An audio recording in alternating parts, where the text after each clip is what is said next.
Hello everyone, myself Mr. Rakesh Kumar from Happy High School. Most welcome on Happy High School YouTube channel. So dear student, maths class 9 का chapter lines and angle उसका basic इस video में लेके आया हूँ। तो इस video के अंदर हम इसका बेसिक ही हल करेंगे। तो इसका बेसिक देखिए क्या है। तो चैप्टर का नाम है हमारा लाइन्स एंड एंगल। तो इससे जो रिलेटेड बातें हैं जो इस चैप्टर में आएंगी उनको ही हम चेक करते हैं। तो सबसे पहले है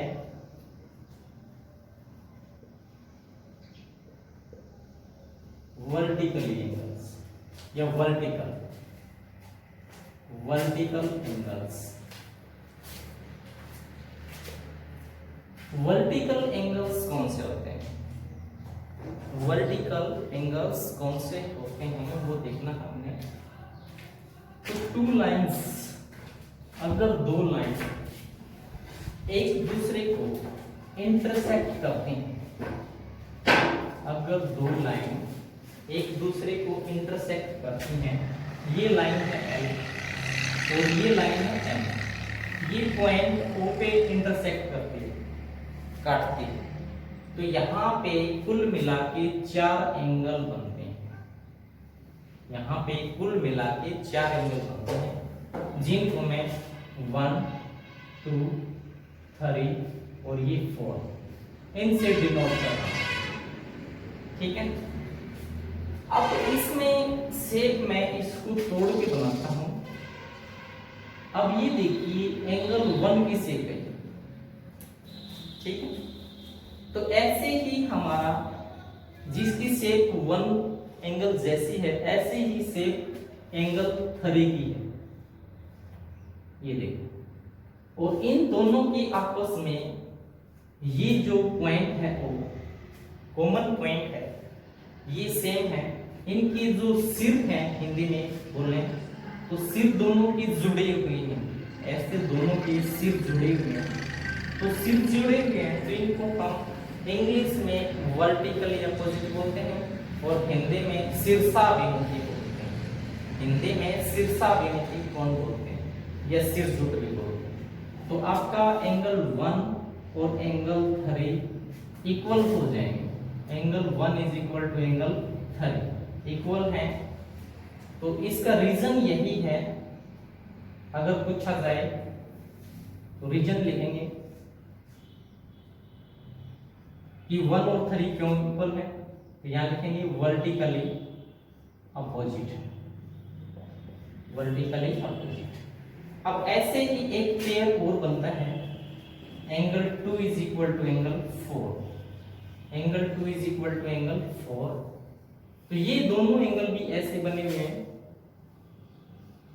जिनका आपस में कॉमन पॉइंट है वो O है। ठीक है, कॉमन पॉइंट O है। तो यहां भी आर्म डायरेक्शन है वो सेम है और शेप है वो सेम है। तो क्वेश्चन इसमें जो एंगल 2 है वो एंगल 4 से मैच करता है। तो यहां भी आपके वर्टिकली अपोजिट नियम से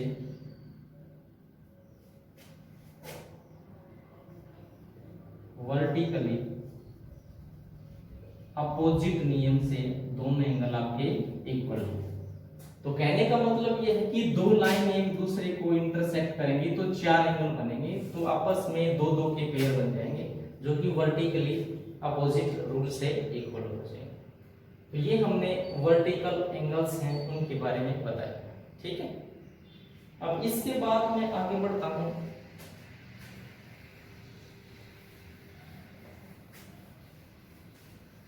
लीनियर पेयर।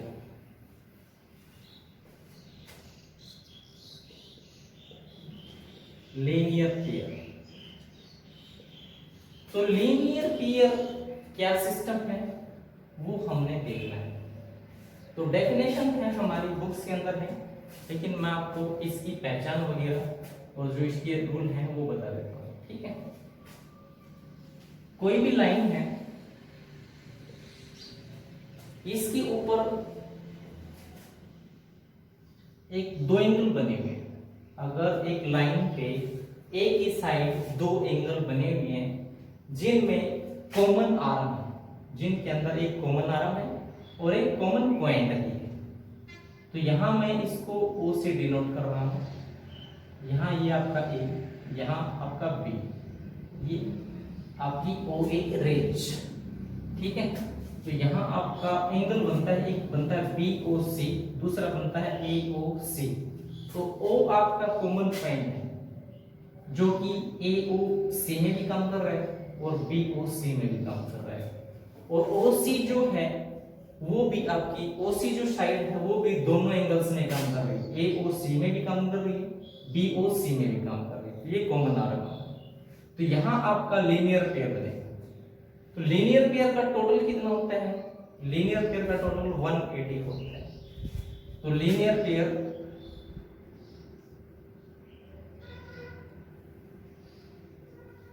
डिग्री, या फिर ऐसे भी बोल सकते हैं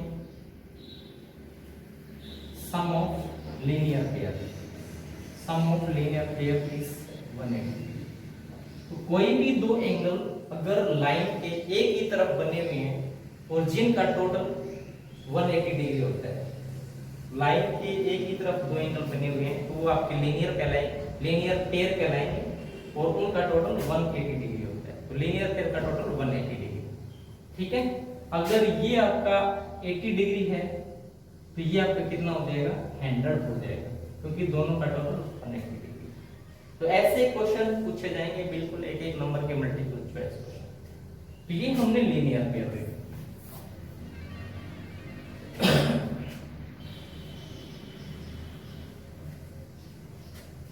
अब बात करते हैं एडजेसेंट एंगल।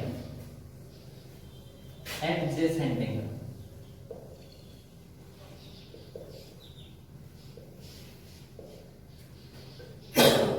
आसन कोण, हिंदी में बोले तो आसन कोण। तो एडजेसेंट एंगल क्या है एक्चुअल में? यहां देखो, दो एंगल बने हुए हैं जिनका कॉमन पॉइंट है वो और कॉमन आर्म है COC। ये एंगल है आपका AOC, ये एंगल है आपका BOC। तो इसमें आपका O कॉमन पॉइंट है, OC आपकी कॉमन आर्म है। तो यहां दो एंगल बनाए गए हैं, ठीक है। तो ये दोनों एंगल एक दूसरे की एडजेसेंट है, एक दूसरे की एडजेसेंट है, साथ लगते हुए, ठीक। आसन कोण है ये, ठीक है, क्योंकि OC इसमें कॉमन आर्म है, O इसमें कॉमन पॉइंट है, ठीक है। वर्टेक्स तो कॉमन वर्टेक्स है। तो ये इसमें कोई कंडीशन नहीं है कि एडजेसेंट एंगल का टोटल है वो 90 डिग्री हो या फिर 180 डिग्री, ठीक है। तो इसमें कोई कंडीशन वगैरह नहीं होती। तो जिसको हम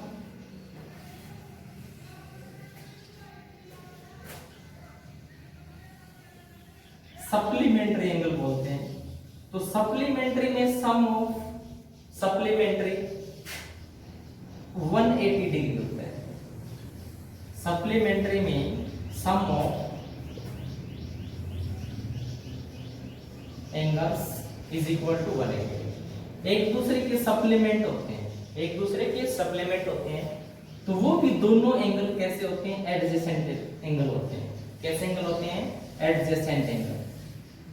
सम ऑफ सप्लीमेंट, अगर दो एंगल्स का टोटल 180 डिग्री है तो एक दूसरे की वो सप्लीमेंट होते हैं। हिंदी में बोले तो उनको समपूरक बोलते हैं। क्या बोलते हैं? समपूरक, जिनका टोटल 180 डिग्री होता है। तो वो भी एडजेसेंट एंगल कहलाते हैं, क्योंकि उनके अंदर भी कॉमन वर्टेक्स होता है और कॉमन आर्म होती है। और ऐसे ही ये जो मैंने फिगर बनाया पहले वाला, तो ये आपका इनका टोटल 90 डिग्री है, तो इनको बोलेंगे कॉम्प्लीमेंट्री एंगल। इनको क्या बोलेंगे? Complementary angle. तो कॉम्प्लीमेंट्री एंगल्स में दो एंगल्स का टोटल कितना होता है? 90 डिग्री होता है। Sum of angles is equal to 90 degree. तो दो एंगल बने हुए हैं जो कि एडजेसेंट है, जो कि एडजेसेंट है, आसन कोण है, तो इनका टोटल 90 डिग्री है, तो इनको इंग्लिश में कॉम्प्लीमेंट्री बोलेंगे। तो कॉम्प्लीमेंट्री एंगल होते हैं वो भी एडजेसेंट होते हैं, सप्लीमेंट्री होते हैं वो भी एडजेसेंट होते हैं। तो मैं अभी ये बात भी क्लियर साथ साथ ही करवा रहा हूं कि कॉम्प्लीमेंट्री एंगल कौन से होते हैं और सप्लीमेंट्री एंगल कौन से होते हैं।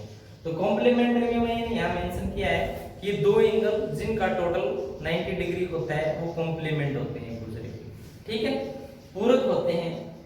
अगर एक कोण 40 डिग्री है तो दूसरा कोण 50 डिग्री होगा, तो 50-40 का कॉम्प्लीमेंट कहलाएगा, ठीक है। अब बात थी हमारी एडजेसेंट की, तो ये एडजेसेंट भी कहलाएगी। एडजेसेंट में ये कंडीशन नहीं होती कि ये कॉम्प्लीमेंट्री है कि ये सप्लीमेंट्री है। इसका एडजेसेंट का रूल यही है कि उनमें कॉमन वर्टेक्स और कॉमन आर्म होनी जरूरी है। ऐसे ही सप्लीमेंट्री, तो सप्लीमेंट्री का मैं यहाँ फिर दोबारा से एक बात मेंशन कर रहा हूँ कि sum of supplement is equal to 180 degree, ठीक है। तो यहाँ हमने ये देखा कि दोनों का टोटल 180 डिग्री होता है, तो ये भी एडजेसेंट एंगल होते हैं एक दूसरे के, क्योंकि कॉमन वर्टेक्स है और कॉमन आर्म, ठीक। इसके बाद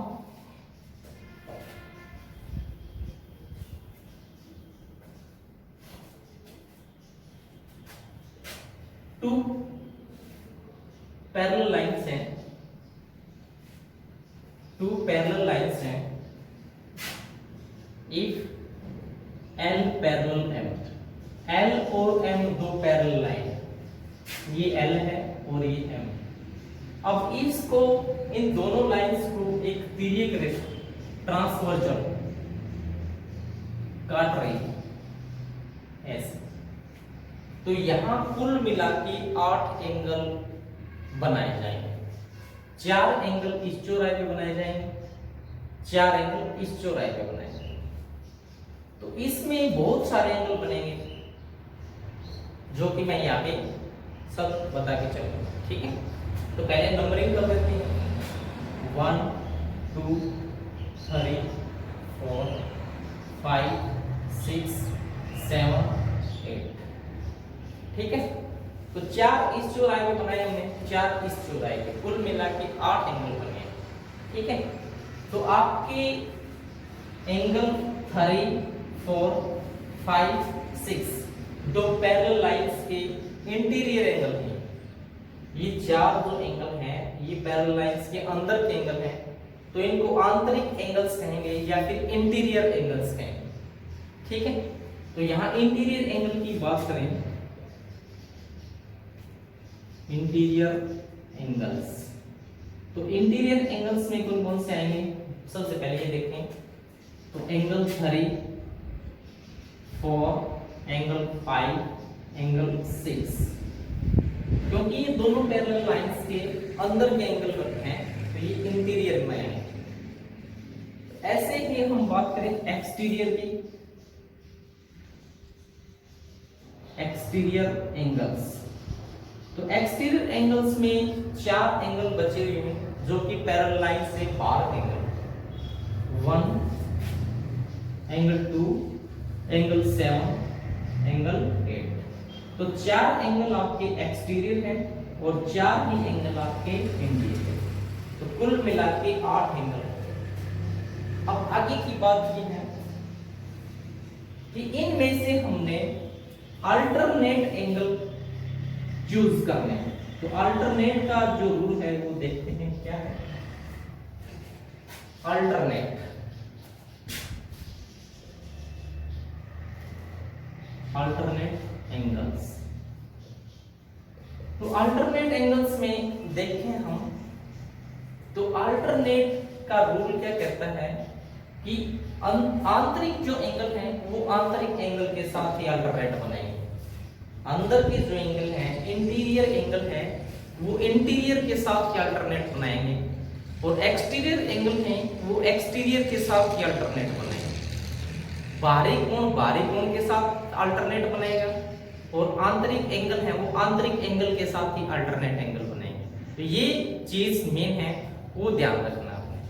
अब ये जो हमारे पास एन जो ट्रांसवर्जल है, तिर्यक रेखा है, ये एंगल बना रही है 2 4 6 8 एंगल 2, एंगल 4, एंगल 6, एंगल 8, ये एक तरफ के एंगल है। एंगल 1, एंगल 3, एंगल 4, एंगल 7, ये एक तरफ के एंगल है। ठीक है, अब इंटीरियर एंगल पे हम नजर डालें तो एंगल 3, एंगल 4, एंगल 5, एंगल 6। तो यहां अल्टरनेट के लिए हमने सिर्फ और सिर्फ ये बात नोट करनी है कि अगर आंतरिक एंगल 3, ये हमारे जो ट्रांसवर्जल है, इससे इसमें ऊपर कोने का एंगल है, ऊपर का एंगल है एक तरफ का, तो दूसरे चौराहे पे हमने अंदर का दूसरी तरफ का नीचे का एंगल लेना है। एक बार दोबारा से रिपीट करूं कि ऊपर वाले चौराहे में हमने अंदर का एंगल 3 लिया है, ट्रांसवर्जल पे जाइए और ऊपर का एंगल 3 ले लीजिए। अब दूसरी तरफ का नीचे का अंदर का एंगल लेना है, तो दूसरी तरफ का नीचे का अंदर का एंगल है 6। तो एंगल 3 और एंगल 6 की जो आरएम डायरेक्शन है वो सेम है। तो यहां आपका एंगल 3 और एंगल 6 मैच करेगा। किसकी वजह से मैच करेगा? अल्टरनेट रूल से मैच करेगा। तो यहां आपका एक पेयर बना है एंगल 3 और एंगल 6, तो ये आपके अल्टरनेट है, एक पेयर हमने ये बनाया। अब नेक्स्ट पेयर और बनता है एंगल 4 है, ये ऊपर वाले चौराहे पे अंदर का एंगल है, ऊपर वाले चौराहे पे आंतरिक एंगल है। अब नीचे वाले चौराहे पे आंतरिक एंगल दूसरी तरफ का लेना है, न कि 4 वाली साइड का। 4 वाली जो साइड है उससे दूसरी तरफ का, तो नीचे का दूसरी तरफ का एंगल है हमारे पास 5। तो एंगल 4 और एंगल 5 है, ये आपके अल्टरनेट पेयर बनते हैं। तो दो पेयर बनते हैं एंगल 3 और एंगल 6, एंगल 4 और एंगल 5। ठीक है, एक बार फिर बता देता हूं, ऊपर वाले चौराहे पे अगर हम आंतरिक एंगल लेते हैं तो हमने नीचे वाले चौराहे पे आंतरिक एंगल दूसरी तरफ का लेना है, बस इतना ही फॉलो करना है। अब 4 ले लिया तो 4 का ऊपरी एंगल है ये बाहरी, 4 ऊपर वाले चौराहे पे है आंतरिक एंगल, तो नीचे वाले चौराहे पे आंतरिक एंगल दूसरी तरफ का 5 बनता है। तो 4 और 5 पेयर बनता है, 3 और 6 पेयर बनता है। तो ये हमारे अल्टरनेट एंगल है, इंटीरियर अल्टरनेट एंगल बोलेंगे, इंटीरियर अल्टरनेट एंगल। अब एक्सटीरियर अल्टरनेट एंगल्स, तो ऐसे ही हमने एक्सटीरियर में रूल फॉलो करने हैं कि ऊपर वाले चौराहे पे ट्रांसवर्जल के एक तरफ का एंगल है 2, तो अब नीचे वाले चौराहे पे एक्सटीरियर एंगल लेना है। तो एक्सटीरियर एंगल में हमारे पास 7 और 8 है, लेकिन 2 के एक तरफ का 8, तो एक तरफ के एंगल हमने नहीं लेना है। तो हमने कौन सा एंगल चूज करना है फिर? तो एंगल हमने 2 का एक तो एक तरफ का एंगल है, अब इसके दूसरी तरफ का जो एंगल है वो 7 है। एक्सटीरियर में एक्सटीरियर एंगल 1 2 7 है, तो 2 एक तरफ का है तो दूसरी तरफ का 7 है, तो 2 और 7 का पेज मैच करेगा, तो एंगल 2 एंगल 7, तो ये एक्सटीरियर अल्टरनेट हो गया। अब दूसरा पेयर और बनता है 1 एक्सटीरियर एंगल है ऊपर का, तो दूसरी तरफ का नीचे का एंगल है 8, तो एंगल 1 एंगल 8, तो ये पेयर आपके एक्सटीरियर एंगल बनते हैं। ठीक है, तो ये एक्सटीरियर एंगल अल्टरनेट एंगल देखे हमने, इंटीरियर अल्टरनेट और एक्सटीरियर अल्टरनेट। अब इसके बाद में चलता हूं एडजेसेंट एंगल पे। एडजेसेंट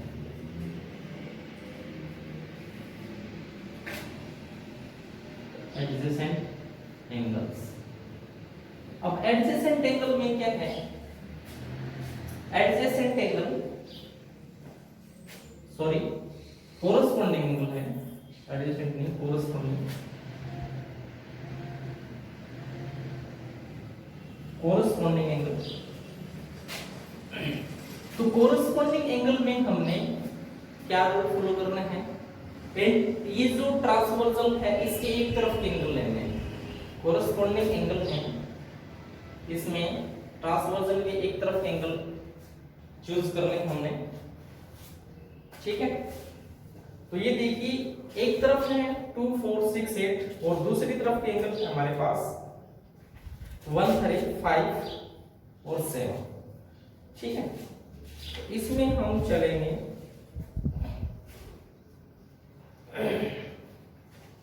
तो ये देखिए आपके बनते हैं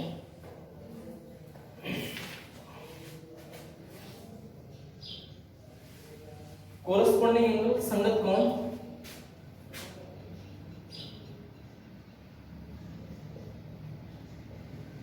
कोरस्पॉन्डिंग एंगल्स, हिंदी में बोलिए तो संगत कोण। इसका नियम क्या कहता है, ट्रांसवर्सल के एक तरफ के एंगल लेने हैं, तो ट्रांसवर्सल के एक तरफ के एंगल 2 4 6 8 है, लेकिन लेने कौन से हैं, इसमें दो एंगल लेने हैं। तो ये एक एक्सटीरियर एंगल लेना है। अगर एक एक्सटीरियर लेना है एक तरफ का, तो उसी तरफ का हमने दूसरा एंगल इंटीरियर लेना है। तो एक्सटीरियर ले लिया हमने एंगल 2, तो इसके साथ इसी साइड का दूसरा इंटीरियर एंगल कौन सा लेना पड़ेगा, तो 6 लेना पड़ेगा। तो 2 और 6 आपके कोरस्पॉन्डिंग एंगल कहलाएंगे, कोरस्पॉन्डिंग एंगल, ठीक है।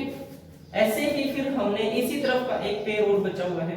अगर 4 एक तरफ का लेके चलते हैं हम अंदर का एंगल, तो इसी तरफ का बाहर का एंगल कौन सा लेना पड़ेगा, 8 लेना पड़ेगा। तो 4 और 8 आपके कोरस्पॉन्डिंग, तो एक पेयर ये बनता है कोरस्पॉन्डिंग का, एक पेयर ये बनता है। अब दूसरा पेयर दूसरी तरफ के देखें तो 1 एक्सटीरियर है तो इंटीरियर का 5, तो 1 और 5 ये आपके कोरस्पॉन्डिंग।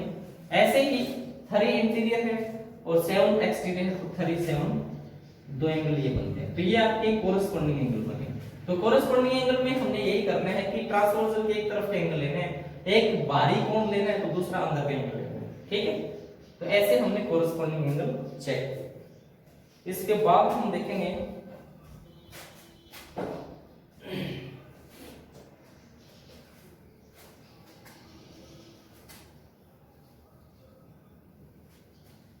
एक रूल और कि दो पैरेलल लाइन है, उनकी एक तरफ के जो इंटीरियर एंगल है उनका टोटल 180 डिग्री। तो ये देखिए दो पैरेलल लाइन L और M है, इनकी एक तरफ की अंतःकोण, एक तरफ की अंतःकोण, तो एक तरफ के अंतःकोण कौन कौन से हैं, 4 और 6। ऐसे ही दूसरी तरफ के 3 और 5। तो 4 और 6 का अगर टोटल निकालें तो 180 डिग्री होता है। यहां लिखेंगे angle 4 plus angle 6 is equal to 180 degree. Reason लिखेंगे sum of interior angles of same side, एक ही तरफ के अंतःकोण का total, sum of interior angles of same side, तो इसीलिए ये आपके 180 डिग्री। ऐसे ही angle 3 plus angle 5 is equal to ये भी आपका 180 डिग्री। तो यही रूल है इसमें, ठीक है, sum of interior angles of same side. तो एक तरफ के अंतःकोणों का जो टोटल होता है वो एक 180 डिग्री होता है। इसके बाद देखिए हम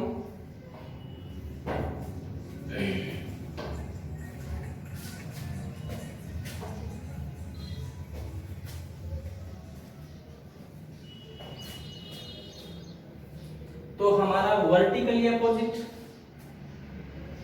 corresponding, linear pair, adjacent angle, complementary angle, supplementary angles, और एक तरफ के sum of interior angle of same side. ये इतनी बातें मैंने बेसिक में हल करवाई, 5 6 7। अब कुछ इसमें कोणों के जो नाम हैं जो क्लास 6 7 8 में सब जगह आते हैं, वो भी एक बार मैं रिपीट कर देता हूं, ठीक है। तो एक्यूट एंगल होता है, एक्यूट एंगल है, उसमें आप सभी को पता है कि एक्यूट एंगल 0 से बड़ा होता है और 90 से छोटा होता है। ऐसे ही आपका राइट एंगल है, तो राइट एंगल आपका 90 डिग्री होता है, ठीक है। और फिर आपके ऐसे ही 2 कोण है, ये बिल्कुल सिंपल है, ठीक है। अधिकोण बोलते हैं, ऋजु कोण बोलते हैं, ठीक है। तो अधिकोण को ऑब्ट्यूज बोलते हैं, ऋजु कोण को स्ट्रेट एंगल बोलते हैं। तो बिल्कुल सिंपल है। फिर प्रतिवर्ती कोण होता है जिसको रिफ्लेक्स एंगल बोलते हैं। तो ये बेसिक चीजें हैं, ये आप देख लीजिए इसमें, और इसका बेसिक हल करना है, ठीक है। तो ये कोणों के नाम है, ये आप देखेंगे इस बुक में दिए हुए, और मैंने जो बेसिक पढ़ाया है इसको आप फॉलो करेंगे तो फिर आपकी एक्सरसाइज, अगली एक्सरसाइज एक्सरसाइज 6.1 है, हम अब नेक्स्ट वीडियो में लेके आएंगे। तो तब तक आपने इस एक्सरसाइज का बेसिक पढ़ना है। तो थैंक यू वेरी मच।